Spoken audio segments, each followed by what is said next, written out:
slashing prices. This is commentary from James Brown.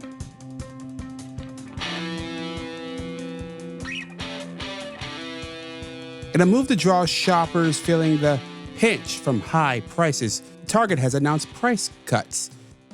Starting immediately, we'll see lower prices on 1,500 items, ranging from butter to laundry detergent. And the savings won't stop there.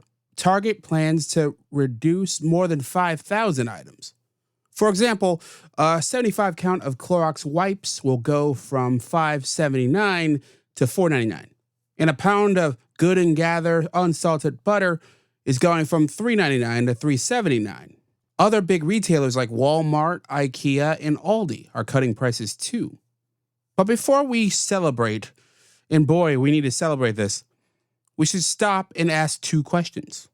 Why now? And how? Perhaps the why is something I've said many times in this space. Despite what our economic indicators say, our economy is not in a good place. It feels like we're being squeezed left and right. But the more curious thing to me is the how. Moves like these strengthen arguments that I often poo-poo. I thought for the most part that high prices were mostly supply and demand.